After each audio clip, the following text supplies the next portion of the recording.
Hey everyone, we are Group 11 of PSBM 1B. I am Rheiza Althea, C. Sarmenta, and together with my partner, Marilei V. Alcantara, we will be discussing Acuna's Philosophical Analysis, Unit 5, Modules 1 to 3. Now, let's have Marilei to formally start the discussion. Marilei? In this presentation, we will tackle three modules.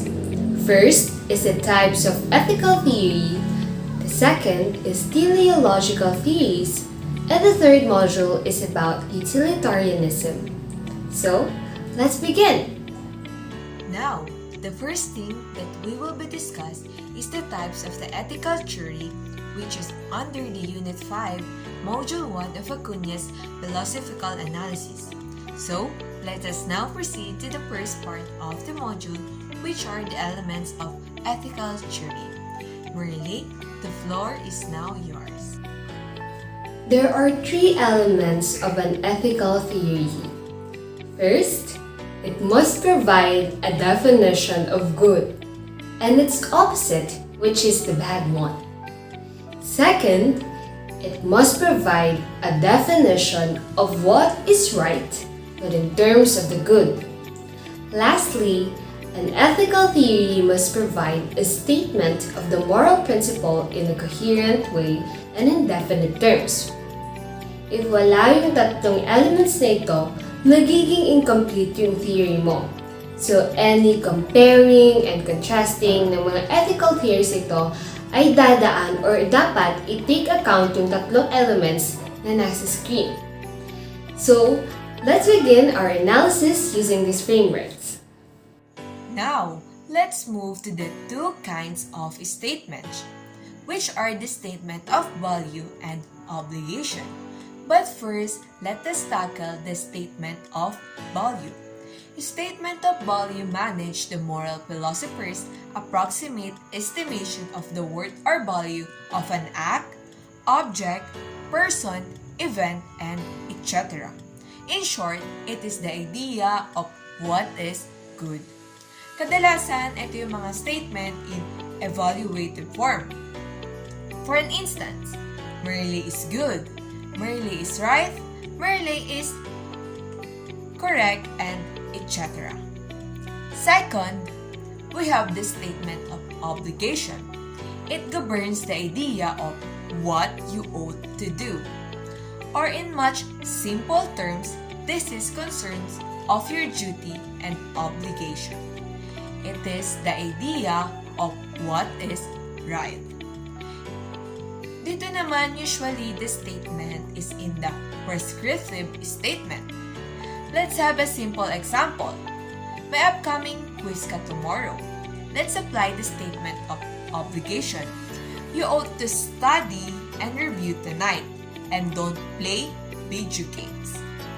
Ini-aim mong mag-aral kasi is your duty and obligation as a student. E di iniiwasan mong mag-play ng video game kasi mas right or tamang mag-aral kaysa maglaro lang ng video games. Let's compare intrinsic good and instrumental good. Intrinsic good is pursuing something for your own self. It is attaining something that will not lead you to something else, but for your own sake alone. Aristotle believes that happiness is the only intrinsic good, or the summum value. He says happiness then is something final and self-sufficient, and is the end of an action. Yung iba pang example ng intrinsic good is comfortable life, equality, freedom, inner harmony, pleasure, at iba pa. While instrumental good, from its root word instrument, it serves as an instrument for achieving some other good, mainly the intrinsic good. An example is wealth, intelligence, and beauty. These are instrumental good because they are used as means for reaching the intrinsic good. Basically, yung end goal mo ay yung intrinsic good, which is happiness. Tapos yung instrumental good, tulad ng wealth, ay yung daan para maging happy ka. Or yung instrumental good is yung way para maabot mo yung intrinsic good, which is happiness. So, after carefully knowing the difference between intrinsic and instrumental good, let us now move on and differ monist from pluralist. So, what is monist? If we are talking about monist, there is only one and only thing that is intrinsically good. You focus only on one thing. For example, hedonism. For them, pleasure is the only thing that is intrinsically good. Parang sa love lang. You stick to one person or loyal and faithful ka. Para sa'yo, isang tao lang yung alam mong tama at makakabuti para sa'yo. So now, let's have pluralist. From its root word, plural, which means more than one. In pluralist, there is more than one intrinsic good. Hindi lang ito nagpo-focus sa isang bagay. For an instance, pleasure is not only the only intrinsic good, but there is still more out there. After knowing what is good, the next one is understanding what is right. What you ought to do is parted into two camps, the deontologists and teleologists. If you are a deontologist, you judge the rightness of an action by contemplating the action alone. The consequences of an action are disregarded. The Ten Commandments is a typical example of a deontological position. As long as sinusunod mo yung Ten Commandments, no matter what the consequences is, you are still doing the right thing. On the other hand, teleologists cannot or will not be able to decide if an action is right or wrong by the virtue of the nature of the action alone. The basis of an rightness of an action is through its consequences and will go through evaluation and judgment. Para sa mga teleologists, kapag may ginawa kang isang bagay, masasabi mo lang na tama siya once na na-evaluate mo rin yung consequences ng action mo. Now, let's move to the egoism and utilitarianism. But first, let's discuss what is egoism. According to egoistic theories, it's visualized that the guarantor of the act is the moral agent himself, that any action that uses that good for oneself is right. And in Plato's version of egoism, he expressed that each person ought to do what will further his self-interest. And the moral principle of utilitarian for egoism is self-directed. In egoism, you are mainly focusing to yourself, kung anong mas makakabuti sa'yo and also yung makaka-benefit sa'yo. Now, what is utilitarianism? Kabaligtaran naman ito ng egoism. Utilitarianism is mainly concerned with who will be the beneficiary of the good, who will be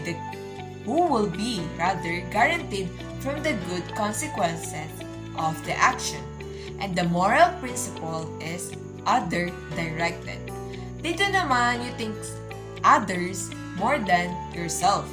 Selfless ka, mas matimbang and mas pipiliin mo kung ano yung mas makakabuti para sa nakakarami kaysa sa iyo. We are now done with the types of ethical theory. And let's move on to Unit 5, Module 2, which is the teleological theories. So Althea, what is the definition of teleological theories? So, teleological theory. It is an ethical system that suggests that no one will be able to determine whether an act is intrinsically right or wrong by a mere analysis of the nature of an action. consequence of the act is the main basis of what should be the right or wrong thing. Means, para matulan kung right or wrong ba yung isang action, kailangang i-analyze yung consequences nito and hindi siya based sa mismong action itself. The difference between quantitative hedonists and qualitative hedonists is that quantitative hedonists define good as a bodily pleasure. Conversely, a qualitative hedonist describes good as an intellectual pleasure. Sabi natin sa last lesson, yung mga monists ay naniniwala na there is only one intrinsic good, and for hedonists, that is pleasure. Kaya yung mga quantitative hedonist and qualitative hedonist ay matatawag nating monists. So, paano naman yung mga non-hedonists na naniniwala na mas maraming intrinsic good kaysa sa pleasure? Sila ay tinatawag nating pluralist. Alamin naman natin yung mga theories kung saan nalalaman natin kung sino ba yung beneficiary of good. Let's have Althea to discuss it. Now, let's discuss what is the beneficiary of good is all about.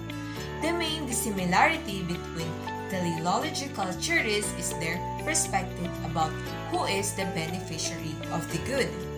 If the beneficiary is the moral agent, then the theory is a form of egoism. For an instance, an egoist will live by a saying like this: do the act which promotes the greatest good for oneself. And with this, we can say that his main moral concern is what acts will maximize his own good or enhance his self-interest. But a utilitarian will insist that we have to maximize the good for more people and not only for ourselves alone. Na hindi dapat bigyan ng mas prioridad ang kabutihan para lamang sa isang tao. And by this, if the beneficiary democratize the distribution of goods, then this theory is utilitarianism. As Jeremy Bentham, or known as the modern exponent of limited utilitarianism, said, nature has placed mankind under the governance of two sovereign masters, pain and pleasure. It is for them alone to point out what we ought to do, as well as to determine what we shall do. This quote strengthens the moral philosophy of Bentham. Pleasure and pain separate the extent and limits of his system. He invoked this into what he calls the principle of utility. But historically, David Hume was the one who argued that utility was the foundation of ethics, justice, and benevolence. So, what is the principle of utility? It is meant that the principle which approves or disapproves of every action whatsoever, according to the tendency which appears to have to augment or diminish the happiness of the party whose interest is in question, or what is the same thing, in other words, to promote or oppose that happiness. Now, to further understand the principle of utility, let's describe what is utility. It is the basis of the potential of an action or an object in order to create happiness or to stop the appearance of pain. And the intended beneficiary of utility may be the individual and or the community. So, yung utility, minimeasure yung kapasidad ng isang act or bagay para makakapagbigay ng kasiyahan or kabutihan and mapigilan or maiwasan ang occurrence ng pain. At ang goal nito na dapat makinabang ay ang mga individual at lalo na ang mga komunidad. Lastly, we have hedonistic calculus. Calculus? Akala ko ba sa math lang may calculus? Well, for your information, Hindi lang sa math may calculus, sa philosophy rin. So ano nga ba itong hedonistic calculus? Yung hedonistic calculus ay ginagamit para madali natin ma-measure yung pleasure and pain and recognize its amount according to first, intensity, duration, certainty or uncertainty, its propinquity or remoteness. And usually naman, hindi rin naman maiiwasan ng pagkakaroon ng doubt. Kaya if there is a doubt about the value of pleasure or pain in estimating the tendency of an act by which it is produced, there are the three criteria for this, namely, its fecundity, its purity, and lastly, its extent. Para maiwasan ang doubt at para makasigurado talaga tayo, the three criterion that had been mentioned can be used to evaluate the value of pleasure or pain. Last, but definitely not the least, utilitarianism. Now, we will be talking utilitarianism. It is the most influential moral philosophy in the last 2 centuries. And Jeremy Bentham is the known founder of this. He claims that utilitarianism is a moral theory that insists that action should be judged right or wrong to the extent they increase or decrease human well-being or utility. Although si Jeremy inamin niya na he took over the principle of utility from David Hume, and he states that when he read Hume's account of the principle of utility, I felt as if the scales had fallen from my eyes.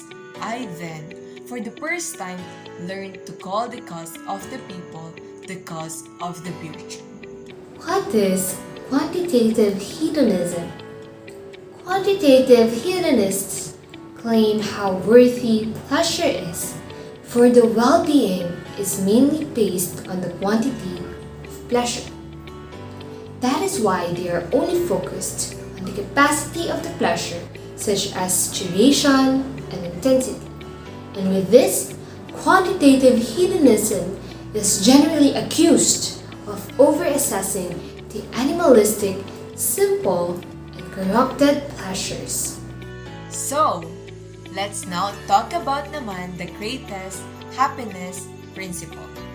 John Stuart Mill, the most famous utilitarian, set down the foundation of his moral philosophy by expressing that there is an ultimate good as summum bonum, that all moral acts should be directed at reaching this good, and this good is the happiness. Mill also includes his teleological position by insisting the rightness of an action is classified by the true consequences. It cannot be finished by merely examining the nature of the action alone.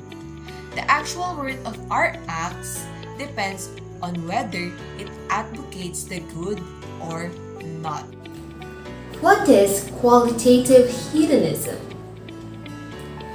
Qualitative hedonists states that in addition to the capacity connected to the amount of pleasure, one or more dimensions have the ability to have an impact on how pleasure affects humankind. According to Mill, the quality of dimensions might be based on how cognitive or bodily the pleasure is, the moral status of the source of the pleasure, or some other non-amount related dimension. And with this, qualitative hedonism is condemned by some for pushing values other than pleasure into well-being by confusingly labeling them as a dimension of pleasure. So, what now? According to Mill, the proof of the profoundness of the principle of utility is the only proof capable of being given that an object is visible that people actually see it. The only proof that a sound is audible is that people actually hear it. And so the other sources of our experience, in like manner, I apprehend the sole evidence is it is possible to produce that anything is desirable is that people do actually desire it. No reason can be given why the general happiness is desirable, except that each person, so far as he believes it to be attainable, desire his own happiness. Sinasabi lang dito ni Mill na ang isang bagay ay magiging totoo lang if nakikita na ito ng naked eyes natin. At kapag naririnig na ng mismong ears natin ng isang bagay o tunog, saka pa lang natin ito paniwalaan. Also, a thing became desirable because people actually desires it. And kung yung happiness is desirable, it is because most of us believe kaya natin ito maabot. Therefore, we desire our own kind and definition of happiness. There is a variety of types of utilitarianism. The third form is non-hedonistic utilitarianism. The term non-hedonism means a vast category of pluralistic meaning of good. The following may be included, like beauty, knowledge, wisdom, temperance, and last but not the least, pleasure. And all these goods should not go to waste and should be maximized. So, let's now proceed into the last slide of the presentation. The act utilitarianism and rule utilitarianism. So, what is act utilitarianism? It is the maximization of the pleasure and minimization of pain. Means, we will act with the goal na kailangan mas matimbang yung pleasure over pain. Also, an action is correct or not correct solely based on the consequences rather of the action. Now, we have rule utilitarianism. Dito naman, the principle of utility is applied to the general rules and not the specific act. And the main point is, it focuses to the rule itself and not to a specific action. So, dito sa rule utilitarianism, ano bang mga rules na ang dapat na sundin sa isang action ng karamihan para ma-maximize yung good and pleasure? To understand the difference of the two, let's have these two questions. Para sa mga act utilitarian, the basic question is, which action has the greatest potential for maximizing the good and minimizing pain? On the contrary, the rule utilitarian will ask what rules, if followed by everyone all of the time, will maximize the good in the world.